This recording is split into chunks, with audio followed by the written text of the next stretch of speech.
Hello, all. Robin Sachs, Lindsay House, two coaches on a mission or a mission. We're on a mission today, Yeah, right. walking you through the ABCs of success for 2022. And for those of you who have been with us this year along the journey, thank you for Mhm. hanging out with us and contributing ideas to each LinkedIn Live we pop up on. What we're doing is walking through the alphabet and letter by letter coming up with words, ideas, phrases, concepts, things that have to do with that letter that are absolute components and contributors to your continued success. So, hi, Lindsay. How are you?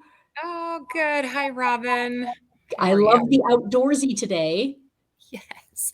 I was telling Robin before we jumped on, it's been raining here in Arkansas the last couple days. And I feel like when I'm outside, it's spa-like and you can hear all the sounds and the trickling. And when you're inside, it makes me want to go crawl under sheets and be done with my day. So outside it is.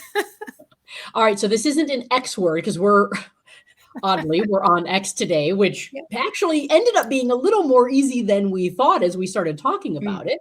But Ish. Yes. ish. Easy is a strong word, but not an X word, but one of my favorite words, as I go on a little bit of a tangent here, has to do with that outdoorsy and the rain. The favorite word of mine ever that I learned about a year ago is petrichor. I Have don't you know ever that heard word. of petrichor? Yeah. So petrichor is that earthy smell right after the rain has come, and you go outside, Mm. and it's that earthy smell from right. That's petrichor. Is that the coolest word ever? It is. You need to spell it for everyone. I think it's Petrichor, I believe is how it was spelled. Close Petrichor. enough that that'll get us there when we look it up. That is awesome. No, I've never heard of that word, and I love the smell. Awesome smell, awesome word, awesome feeling. So I love that you're out there today for the reasons you said. So, all right, Oh, we're gonna jump into X. We are almost done. We've only got a couple more of these to go, which is cool. It worked out perfectly as I we're, was of going to course. say, I'm going to tangent on us for 1 second before we jump in because Robin and I have been doing this spelling out the alphabet, and I'm super proud, Robin. Like, I feel like we've worked around barriers. I mean, you were sick last week and you still popped on with a smile. There would have been like so many reasons why you and I could have said, we'll just push it back a week. We'll just do. And this is coming from both of your coaches. Just that show up, the changes in the show up, and we've both really showed up. And we're going to finish an entire alphabet together this year. And so I just want to highlight that. And I also want to highlight that Robin and I don't exactly have an end game with this. Like, we're kind of showing up in faith that one, we just enjoy being around each other and we want to serve you. And hopefully we have been. But there's also like, what we're always encouraging you to do is to show up sometimes just with the faith of something else. Another door is going to reveal itself. And that's where we are, that we're doing something that aligns with what we believe. And then we're having the faith that new doors will open because of this. And that's a hard place to sit in, but that's where we all need to go into this new year with our goals, that sometimes those answers aren't right in front of us yet. So that's my tangent. I, I I will not add to that because it was perfectly stated, right? Perfectly stated. No. So All that's right, no more tangents. Tangents can't talk either. So, Robin, we're throwing the floor over to you. I love that you threw out Xerox. and it's funny because I'm thinking, I wonder how many people under like 30 even know what Xerox refers to. I don't know as I'm thinking about it, but so Xerox is the name of a company, but just like Kleenex or Band-Aid, they became synonymous with the thing, which is the copy. Because Xerox was the biggie in making copy machines when we all would make copies before we all had little printers and things in our houses that you didn't think about. You'd go make a ton of copies on the Xerox machine. And you know, this idea of making copies, this world is still very much filled with conformity and fitting in. And as human beings, we always have this thought of, wow, I don't want to stand out all the time. Sometimes I do want to fit in. And the thing that I love that as a world, we're kind of coming into our own a bit more now is embracing your difference, We're embracing the uniqueness, embracing the fact that you don't look and sound like everyone else. Thank goodness that's where great things come from. If we all look and sound alike, good luck changing anything. Good luck standing out in any positive way whatsoever. Um, Good luck moving pebbles, let alone mountains, with whatever it is you're looking to do. And so, this idea of a Xerox copy is I'm going to kind of take the negative bent on this.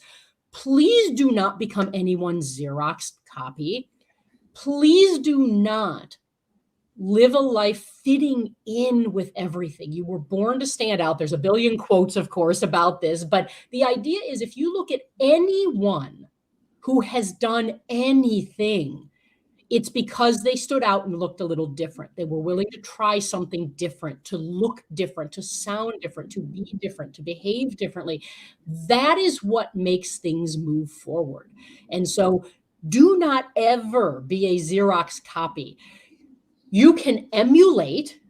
We can look at people that are doing things we would like to do and go, what are the components to that? What got them from A to B to C to D to Z, right? How do you get from here to there? Looking at people who have already succeeded in that is absolutely something to do, but you will never live that exact life or walk that exact path as anyone else who's done it before you. So make sure that you look at the components. You take those components and go, these are the ones that apply to me or can work for me. These are the ones that do not or will not, and grab what works and start walking in that direction and make that your journey so that other people beyond you now can look at you and go, I see how they did that. They're looking at your journey, your story, because there's always going to be differences. So never carbon copy something. There's another phrase that probably not everybody listening is going, wait, a carbon copy? What? Do not become a Xerox copy of anybody. Create your own Xerox copy and let other people look at you and go, how did you do that?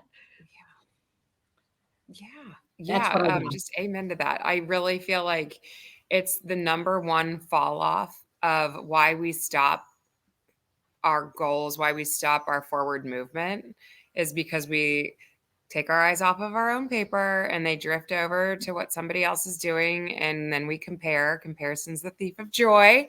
And then we say that we're not doing it as good as they are. Right. And then we shut down. So like it is this like step. Robin is highlighting this. The first step of your own self-sabotage is the second that we attempt to copy exactly what somebody else is doing. But I love how you also pointed out that we are allowed to take aspects of, like, I think and I agree, it's important to, hey, if somebody's doing something that I like, that I admire, that I look up to, why would I reinvent the wheel and try to do all that? We can take aspects of it. We just can't expect to be the exact carbon copy. So, because you never will be. You never will be. Exactly. So a waste of time and energy and resources and everything else. Don't try that hard. Stop trying so hard. Take the components, take the nuggets, and build what it becomes for you. Mm-hmm. Yeah, it's so good. Yeah. Yes, which leads us into, you came up with this, and do you remember there was a show called The X Factor? Yes. Until you said that, I was like, oh my gosh, I used to love this show. But we're not talking about that today. We're talking about X Factor or Wow Factor. Where would you go with that, Robin? And I think we can sort of almost attach this to that Xerox copy idea is, the best way not to just carbon copy someone else or something else, just letter for letter, word for word, is to find the X factor, find what's different, right? And here's the thing that's always forgotten. If someone else has already done it, you doing it exactly the same way is not going to be anything. It's already been done. So why are you trying so hard to do something that's already there? That think about that big picture. That makes no sense. And so the idea is, how can you find the thing that's different?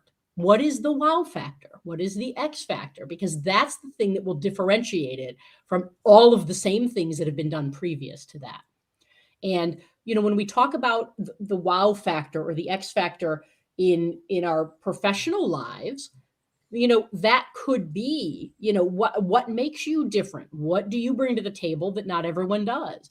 I always, it always amazed me. You go to when we all used to go to networking meetings, right? Every month and stuff, and you'd walk in, and of course there'd be 17 insurance salesmen and 47, financial planners, and slowly there were coaches and consultants, and it's always the same stuff. And so it amazed me that you'd always walk in and you'd have conversations with these people, and they'd all say exactly the same thing. Their elevator pitches, literally, they could have handed them to one another and done each other's elevator pitch, and you'd never know. And every once in a while, someone would stand out because either one, they didn't talk about that stuff at all. Yeah. Or two, they became more interested in you. They weren't looking to pitch you. They weren't looking. We'll get to that. We don't need to start. And what would happen is instantly, those are the people who would stand out in a very positive way just because they did it differently. They knew they'd get to the part that they wanted to tell you about or wanted you to know about, but we'll get there.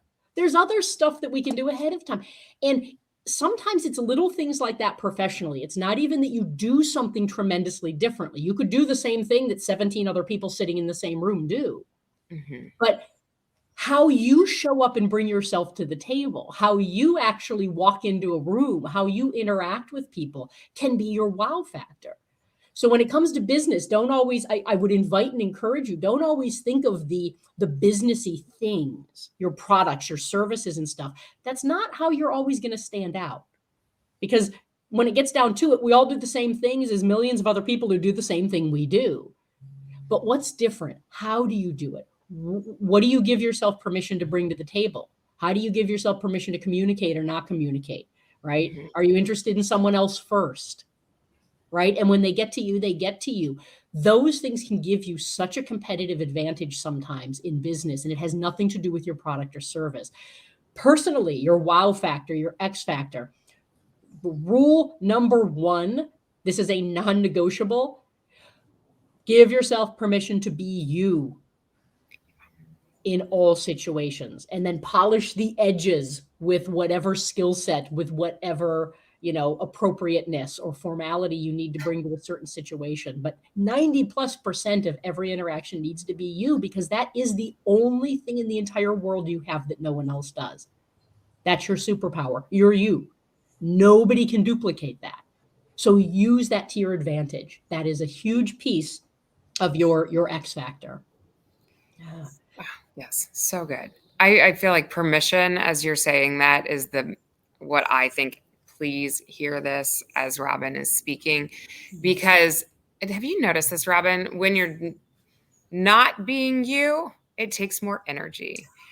Like when I'm trying to keep up with my husband, because he's so outgoing and I'm pretty outgoing, but he's like next level, that I'm like, if I'm not doing me, I'm really tired at the end of the day, but if I do me, and my wow factor looks different than his wow factor, and people like us both the same for different reasons, and that's okay. And I can see that out of like my mother and father-in-law, and I can see it it's easy to see it out of other people, where you're like, their wow factor is comfy and you want to go snuggle in next to them, and that they're going to like just be this calm presence. And somebody else's wow factor is, you could bring them into a room and they'll be your wingman, and it's going to be a great night. Like, permission to just be your own wow factor. And I love that you brought up that personally as well as work. And I think that we can take this into the whole nutrition and fitness arena as well, because if our wow factor is that we are a great cook and we love being in the kitchen, then yeah, we're going to present some of those Pinterest type meals. We're going to love spending hours in the kitchen. Our family's going to walk in and just like, the kitchen's the home. But if that's not your wow factor, but you're chasing that and you want that to be this like vision of what and how people see you, it's going to be exhausting. So like, you've got to look internally and say, and give permission to let that go, but hone in. There's a book. And you're going to know this, Robin. It's about honing in on your strengths instead of focusing on instead of always trying to work on the weaker aspects of yourself, you work on your strengths. Okay. I know. It's like sitting on my desk and I can't find it. But it just reminds me of this because I think a lot of us keep trying to work on those things that we're not as good at because we want to like raise those up. But you know what's super powerful is if you're already good at something and you work on it, like, whoo, yeah, such a cool growth because it's already in your wheelhouse. So Right. yeah. I love that you just brought that in, and I will think of the book and we can get it out to people or put it in show notes or notes. Yeah. It's funny because that was one of those things that I've always thought about, school is it same thing and again, we're all kind of trained this way, which is why so many people go into adult life and work life and this is such a hard thing to change or shift is, you got to work on your weaknesses, right? You got to get better at things. What do we need to get better at? The question is never, so what are you doing really well? Awesome. Keep going. The thing is always, oh, you got 3 A's. That's wonderful, but you got a C over here. So you better work hard on that C to bring it up next time. No, if you're an A student in these subjects, be that A student, because guess what? The subject you're a C in, some other kid sitting next to you is an A student, and that kid can do your taxes. You don't ever need to do that. And that kid's not going to be able to write a freaking article. They're going to come to you because that was your A. Oh, That's the so whole good. concept of Yes. it's pushed into so many heads so young. This is such a pet peeve of mine. I know it's a tangent, but That was perfect. you bring up a phenomenal point is it's shoved into your head that you better be good at everything. And if you're not good at something, you better be better at it, get better at it. And that is probably the worst advice, in my opinion, you could ever give a person, child or adult.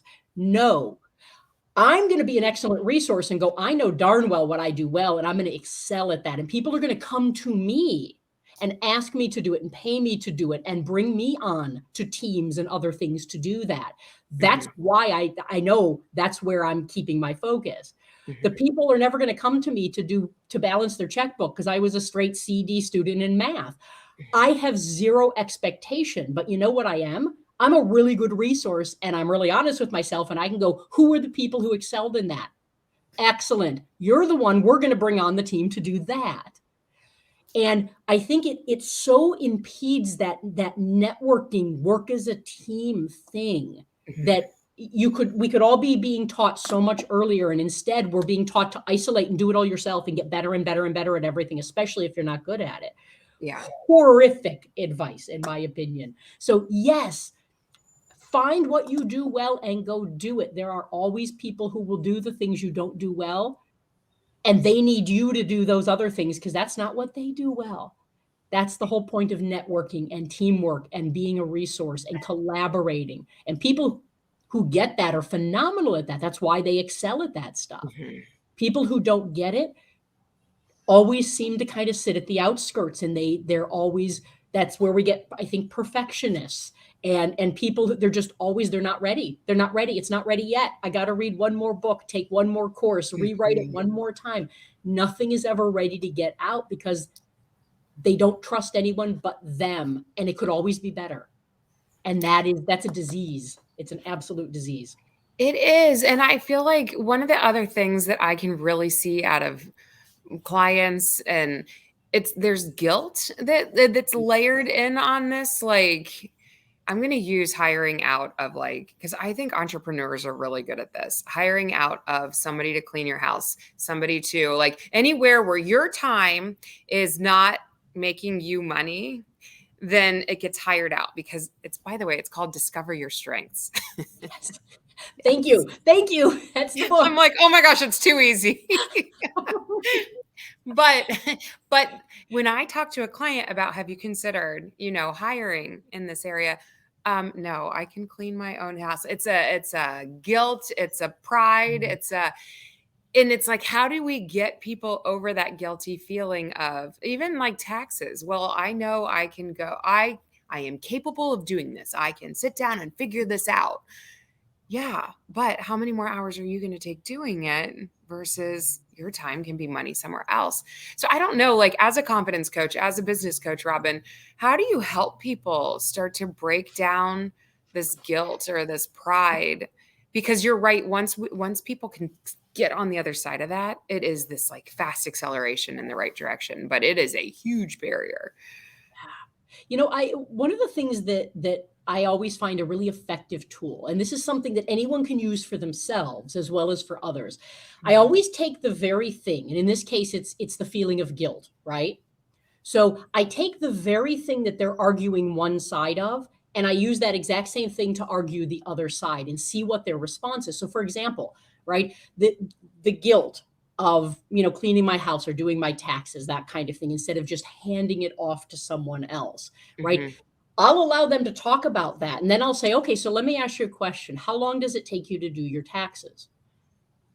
I don't know, 10 hours or whatever, right? They'll pull in, or how Mhm. long does it take you to clean? Well, every week, whatever, if I do the bathrooms and the kitchen and stuff, it's 3 hours or whatever. Like, okay, so I'm just curious, what would you do with that 3 hours if I handed it back to you right now? Or those 10 hours? Would you spend it with your family? Why don't you feel guilty about that? Would you make some healthy meals? Why don't you feel guilty about that? Would you go out and get that exercise that you keep saying, I don't have 20 minutes a day to do that? Why aren't you guilty about that? So if you're misplacing, and Hmm. again, this is stuff when things are not clinical from an emotional standpoint, I'm separating that because that's a completely different thing. When you are misplacing your emotion to Mhm. fit your narrative, it's really easy to break that down and make you go, oh, I never thought of it that way. So either pick a better argument, because that's not a good one, right? Or remind yourself of the other side, because that is a perspective thing. We get so stuck on, it's like the negative self-talk, right? We get so stuck on, I can't do it, I can't do it, this isn't going to work, this is going to be awful, that we don't go, okay, well, what if it does work? What if we Mhm. can do it? Why don't we at least explore this other side? So give yourself both sides of the story. And if you're Mhm. misappropriating something like a feeling to fit a narrative, remind yourself there's another side to the story and we can break that down all day long. So, either let's find a better reason you're doing it, because maybe there is a real reason Mhm. that's there. And if it's there, we're not going to beat down a real reason that's a true one, a good one, a valid one. Mhm. But if you're making stuff up to Yeah. make those choices, wow, no, that's not good, that's not healthy. And in the big picture, your people are looking and going, what are you thinking? You're just making that up, right? Yeah. So Yeah. is there something deeper? If not, we're going to move on. So I think that's that thing, is throw the same thing back at them with from the other angle and see if the feel is the same, or if there's a whoa, oh, I see what I'm doing there. Yeah. And all of a sudden now you can let go of it and go, my goodness, why wouldn't I do that? Now I feel guilty. I haven't done it. And then you get on the other side. Right? Yeah. Now we flip flop. Oh no. I That know. Robin, you're doing such a beautiful job of like displaying why a coach is so important, because like you just exemplified right there. If this was an issue I was having and I was able to sit here and talk to you and hear you come back at me with that, I think people get nervous that they're going to be put on the spot or that it's nerve-wracking. Like there's nothing about our back and forth that just happened that you degraded me, that you made me feel bad, that I feel dumb. Like it opens this space in our brain that we weren't able to see. And we go, interesting way of thinking about that. It just shines this new light. And so, man, I'm telling people, even if you already have a psychologist, if you already feel like you're working with a coach, is just different. There's action with it. And my favorite therapists out there do more both. They do more the therapy plus the coaching. So I'm going to say this till I'm blue in the face, but you could also expedite your journey with a coach. Somebody is coming outside with me. Oh, Okay. cool. Or there's a ghost. It's your Okay. coach. It's Yeah. the coach of Christmas future. Yes. It's supporting me. Yeah. And Lindsay, again, not that, we in this journey, we haven't gotten on our coachy soapboxes at all. And both of us are so passionate about coaching and what it does and what it can do and what it is and what it is not. And Mhm. I'm so glad that you brought that up. And like you said, different professionals have different roles that can help you maneuver through different things. The beauty of a coach is there's nothing personal at stake for them. They're 100% of their job is to be vested in you. Yeah. And that's the beauty of it, is it is all about that perspective shift. Because, the moment you can get pulled back just a little bit and see something that's been sitting here the whole time that you just haven't seen, instead of working on this for days and months and years sometimes. And it's so easy to get stuck here. Coming out of these places and going, so what about this? And you go, whoa, I didn't even see that sitting there. Well, it's been there the entire time, right? So I just want to help pull you back to see more. And the way that we all know this is so incredibly helpful is, isn't it amazing how simple it is to look at everybody else in your world and know exactly what they should be doing? Right? Why isn't he doing this? Why didn't she do that? Why did they keep doing this? If they just did this, they wouldn't have the same problem. We can all see those things in other people. And the reason is because you're not them. Yeah. Somebody on the outside can always see your answers sitting right there. Yeah. And that's what a coach does. That's the power of that. Just getting an outside perspective of somebody going, is that what you're looking for? And you're like, yeah, I've been looking for that for 6 years. Where is it? It's been sitting right there the entire time. Really? Yeah. That's the power of it. And so yes. If you do anything for yourself in 2024 or 2023, I'm already a year out. That's perfect. If you do anything for yourself, get yourself a coach. I don't care if it's an actual coach you hire. I don't care if it's a course you sign up for online. I don't care if you start reading different books or listening to different podcasts, having different conversations with different types of people in your life. Get yourself that outside perspective and spend a year just actually looking at yourself from the outside in.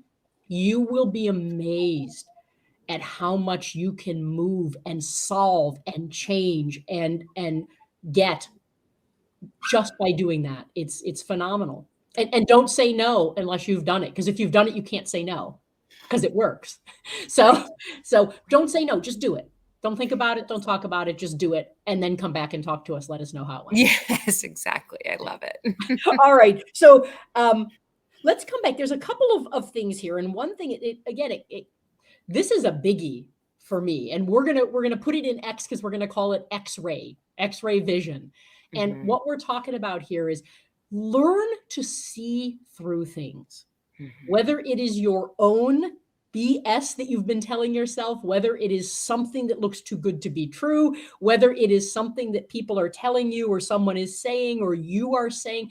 Learn to see through things. The quicker you realize you don't have to believe everything you think, you don't have to believe everything that somebody tells you to go do, you don't have to believe everything that's just presented to you as a headline, you become so much smarter and so much more capable, and it's amazing so quickly. So just learn to see through things. Do not be a headline reader in your life, meaning someone says something or you think something and that's it. That's gospel, and you don't dig down and question it at all, or you don't gather more information.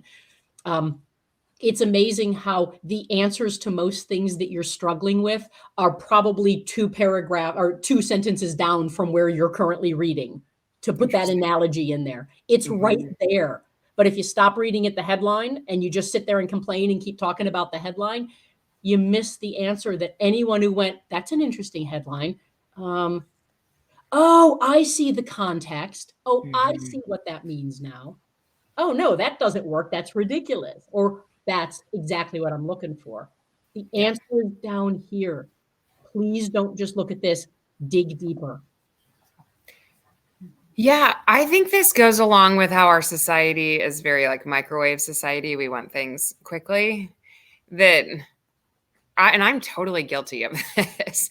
I am guilty of, like, of course we want to like hear something and believe it or dive in. And I always think of like diets like this, or like you see somebody's success story and heck yeah, it looks motivating.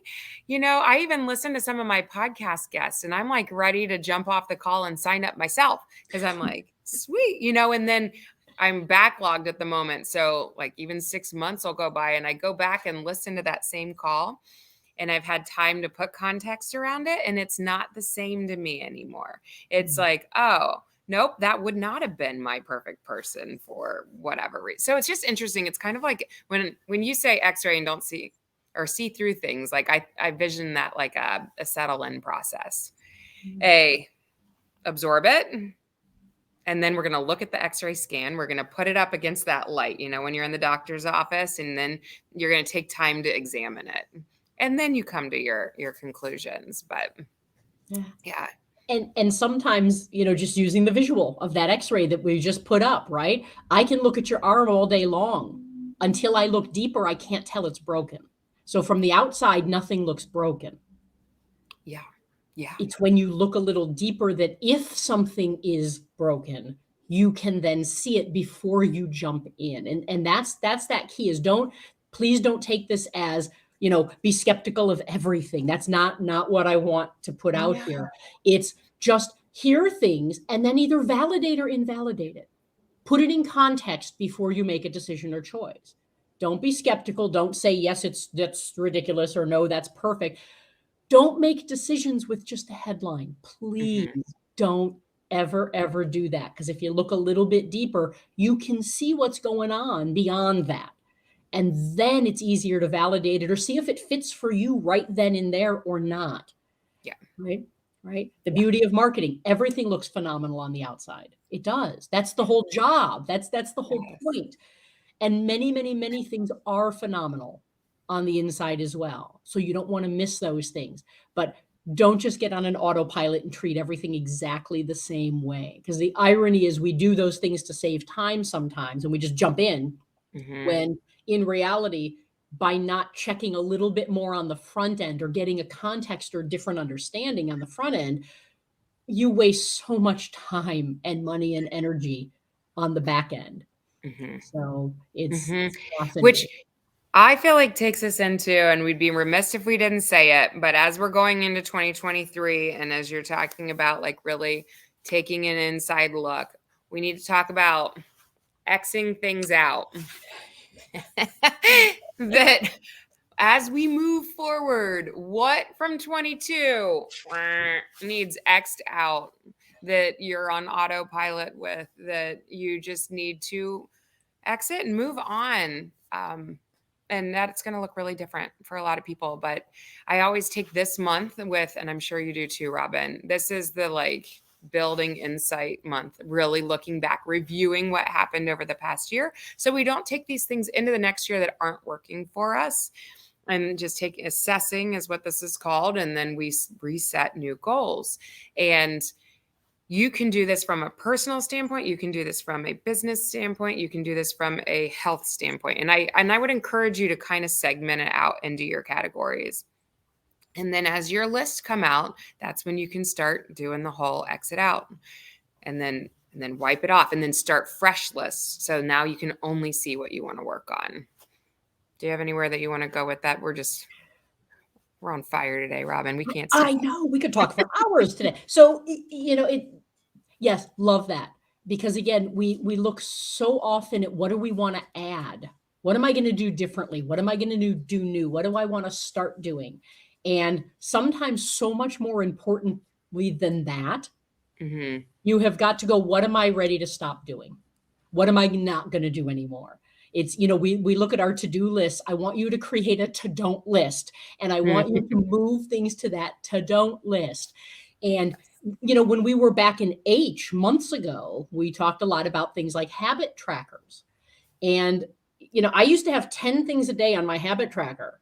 And they were little things like eat a vegetable, eat a fruit, exercise, right? Yeah. Meditate for at least 30 seconds, right? They were little tiny things, right? Post on LinkedIn, do this, there were personal and professional things, and 10 every day. And, they were little things, and I made a point to do them because they were doable.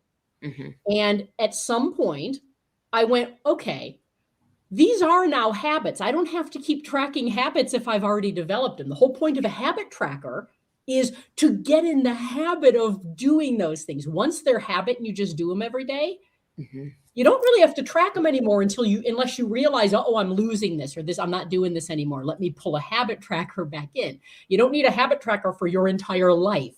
You need a habit tracker to help you switch from these habits to new habits. Yeah. Once they're habits, you don't have to do it anymore. And so now I have 4 things a day.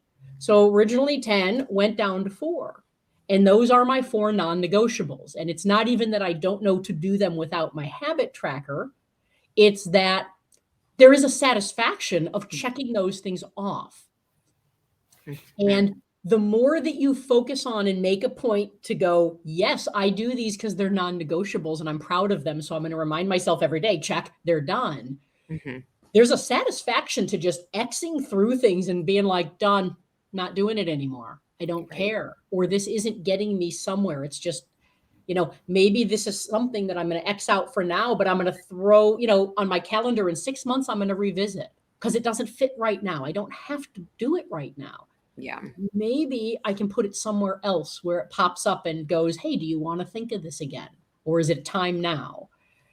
And so clearing the decks, clearing the calendar, clearing the to-do list, clearing the habit tracker, Xing things out, getting them off your list, that is so powerful because it gives you the one thing that is probably most of the reason you're not doing the things in the first place you say you want to, which is I have no time, I have no energy, I have no whatever. Well, there you go. There's your space. We just made space. We made a little time. We made a little more energy, perhaps. Now we took these things away. Now what do you want to do here, if anything? Because now you have that space. You were filling it with things that you didn't need to be doing. Yeah.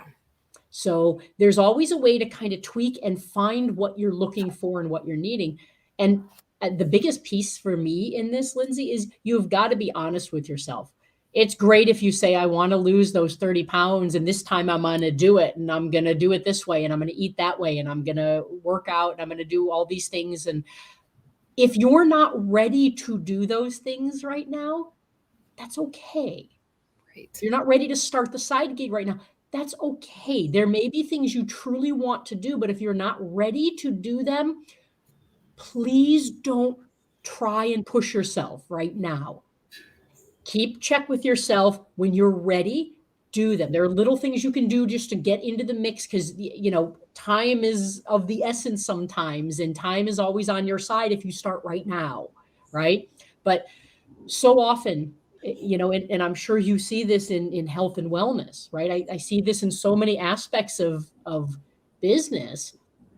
I'm just not ready yet, but I want to do it. I want to do it. And you push and you push and you push and you push and you have expectations of yourself, and you're never going to get it right because you're not ready yet.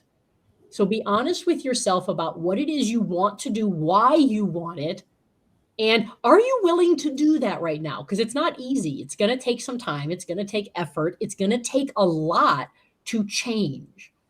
And so, just be honest with yourself and, have a monthly meeting on your calendar with yourself. What am I committing to? What am I not going to complain about this month? I'm going to commit to it instead. And let me come up with 3 ways I'm going to do it.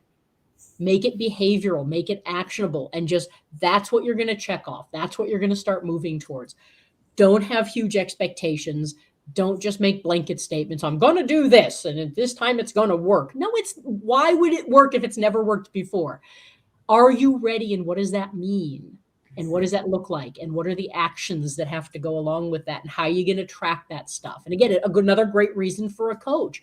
Coaches can help you make that not overwhelming, but actually kind of enjoyable and easy and almost fun if that's what you're looking for. And so that's that idea is you don't have to do all that alone, but you've got to be honest with yourself to allow other people to help you and make it easier for you to do.